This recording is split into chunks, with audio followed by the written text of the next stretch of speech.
I vow to guard the lives of those who are worthy of the Empire. 2 days passed before QUAX entered the lecture hall with bandages on his face. If you're going to show up on time. Professor EMBRE paused her lecture to stare him down as he walked to his seat next to Vell.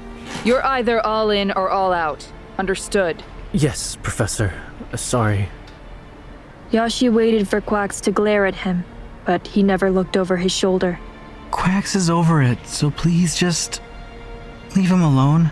QUAX was the one to blame, but Yahshi wasn't in the mood to argue with SUNNA. He nodded bitterly and continued taking notes on the lecture. For the next 2 weeks, Professor EMBRE introduced the many rules of Guardian Protocol, along with the history of their creation and the varying punishments for breaking them. Pinto quizzed Yahshi and Vell over supper every day, positive that their knowledge of protocol would be crucial for an upcoming filtration. With Dr. Blimmery, they learned how to prepare Belladonna serum, along with its 2 remedies, anti-serum and emergency neutralizer. During lunches, Vell quizzed Yahshi on his Belladonna detection skills. When their juice didn't contain Belladonna, Pinto allowed Vell to secretly lace his glass with serum from a vial she'd stolen from the infirmary. Pinto never felt fully well, but his tolerance strengthened every day. In defense classes, Commander Roz trained them in hand-to-hand combat with the inclusion of daggers, every Guardian's concealed secondary tool. Their lessons would always end with a few casual sparring matches, and without the stress of having to earn a pin, Yahshi found them enjoyable. At one point, Commander Roz requested they remove the pins from their collars. Yahshi expected another filtration, but apparently they only removed them because Limbo had complained about detaching and reattaching his pin every day, and a few trainees had lost theirs. They were an unnecessary hassle.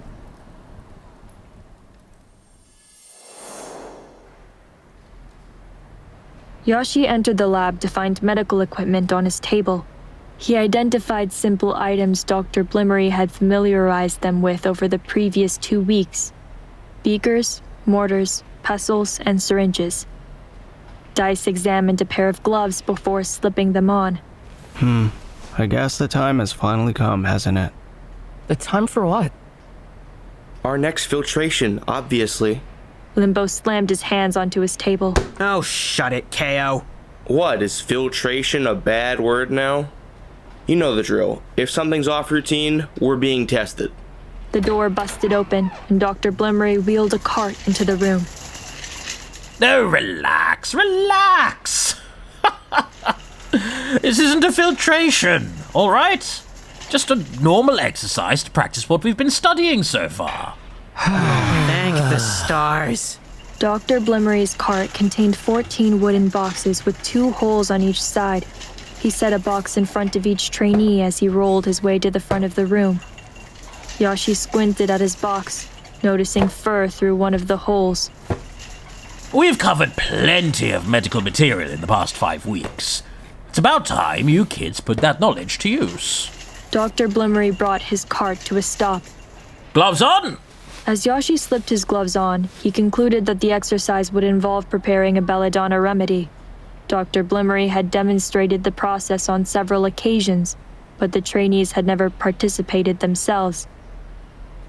Yahshi wondered which of the 2 they would have to prepare. The safest remedy was anti-serum, which contained water, ground mustard seeds, and salt. Its purpose was to induce vomiting, but it needed to be ingested almost immediately after Belladonna consumption to work effectively, and the intoxicated person would have to be fully conscious to take it. The second was neutralizer, used as a last resort if the intoxicated person lost consciousness, consumed Belladonna too long beforehand, or failed to recover after taking the anti-serum. Neutralizers were made of caliber beans, another plant grown in the city hospital's lab. Dr. Blimmery had explained how the cure for one plant's toxins were the toxins of another plant with opposite side effects. In your box, you'll find a rabbit that has been injected with Belladonna.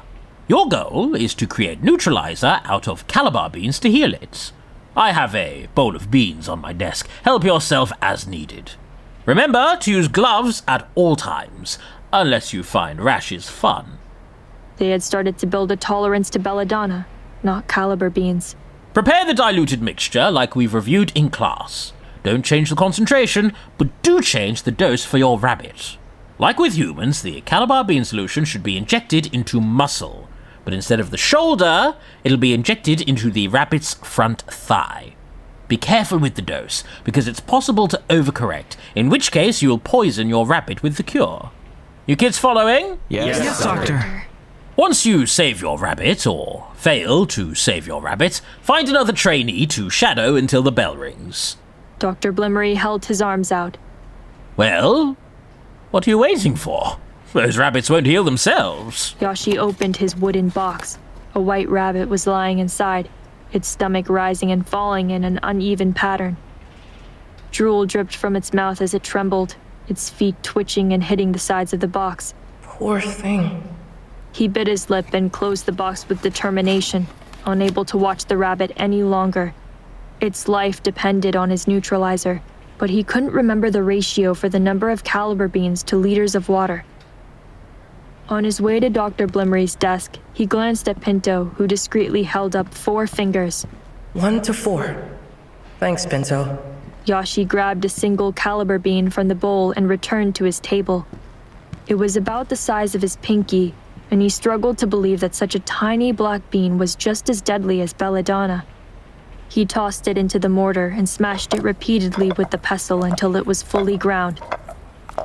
After verifying that his beaker contained 1 liter of water, he added a quarter of the ground bean and stirred until it was fully dissolved. Yahshi grabbed a syringe and studied the numbers on its side. A human dose contained 2 milliliters of neutralizer, and he estimated that the rabbit weighed about 20 times less than him. It's not like I have a scale. 1/10 of a milliliter it is. He filled multiple syringes with his chosen dose in case he'd need to use more than one. He was the first trainee to complete his preparation.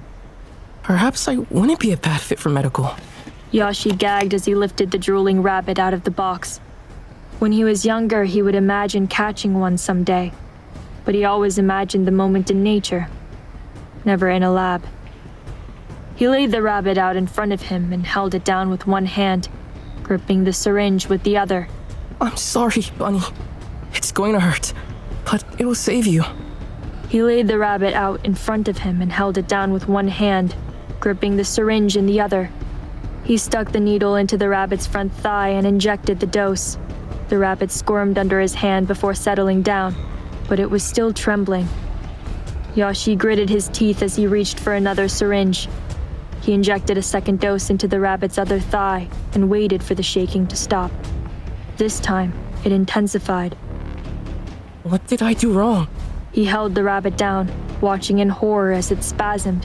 Its stomach swelled under his gloves, which made him push down even harder. After struggling in his grip for several seconds, the rabbit stopped moving. Yahshi pulled his hands away. He could hear his own heartbeat in his head as he waited for the rabbit to hop back up, good as new, but it lay unresponsive. No, come on! You're okay! He pulled his gloves off and held his palm against the rabbit's warm, unmoving fur.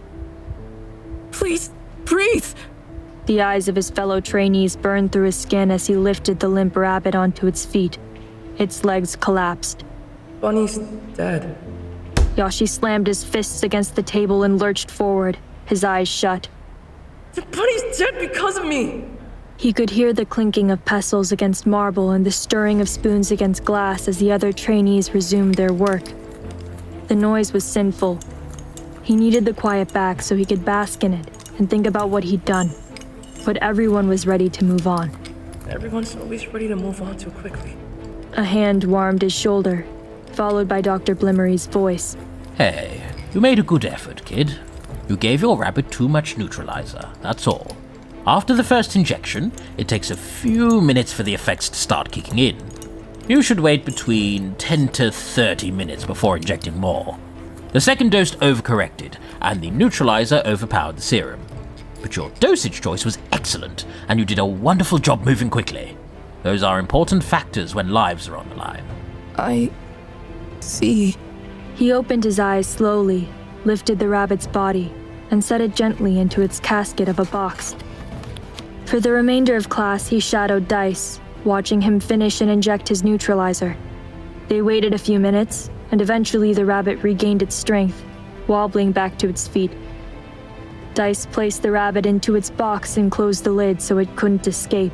Good job, Dice. He tried to act cheerful, but he could still feel the haunting, ghostly fur against his palms. To Yahshi's dismay, he wasn't the only trainee who had performed the exercise poorly. SUNNA mixed too much ground caliber bean into his beaker, and the first injection alone was enough to send his rabbit into permanent slumber. I'm sorry. Limbo's first dose of neutralizer wasn't enough, but before he could inject another one, the rabbit stopped breathing. Wake up, you stupid thing! QUAX wasted too much time jotting numbers on a page to ensure the accuracy of his dose. His perfectionism killed his efficiency, and the rabbit died before he could fill a syringe. Damn it! My neutralizer's perfect, and I didn't even get a chance to use it.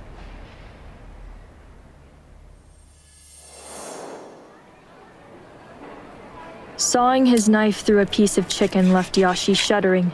He took a bite, set his utensils down, and willed himself to chew. He had taken a life that day, and here he was, eating the result of another. So, what's your assessment? She pointed to Yahshi's glass, but he wasn't in the mood to participate in her guessing game. His juice smelled too much like blood. We all make mistakes, Yahshi. It's not easy to gauge how much neutralizer to use, but you'll get better with practice. It's dead. Huh? Killed the bunny, Pinto. He scowled at his friend's oblivious expression. I had the power to save it, but it died in my hands. We're only 5 weeks into the program. We're not expected to be prodigies. You don't get it. This has nothing to do with— Let's talk about something else. A bout of laughter filled the room. Yahshi turned to see the other trainees staring at the glass wall in amusement. SUNNA was on his knees in the field, digging through dirt and grass with a flat stone. At his side was a stack of 4 wooden boxes. Poor SUNNA. Wow. He's slipping, isn't he? SUNNA stared back at everyone through the glass. Tears streamed down his cheeks, but he wiped them away and continued digging. I can't allow myself to slip. Yahshi raised his glass of beet juice and took a sip. It tasted like blood, too. I need to pull myself together.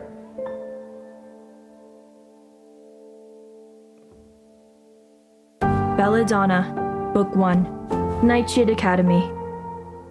Written and narrated by Torrefranca. Produced by Torrefranca and Wilson Hensley. Edited and mastered by Juan Pablo Diaz. How did we get here? Something went wrong. We worked hard for this life that we don't want at all. Cover art by Mad Studio. Score by Gita Puspita Asri. Theme song composed and produced by James Sinclair-Stott. Starring Jason Brown, Anthony Andreas Echeverri, Philip Kryanov, Melissa White, Alex Bowie, Patrick Viersba, Julia Ristow, David John Bors, Connor Blunck, Kody Kiehl, Ellie Chua, Ben Autry, Walter Mack. If it's really true that the sky weeps with us, if it's really true that heroes live in stars. Featuring the voices of Gwyneth Evans, Jeff Rosenau, Lucas Hensley, Levi Titus, Angie Eggers, Willem Degar, Allison Prophet, Maria Palmo. Nightshade Academy is produced in association with Lost Island Press.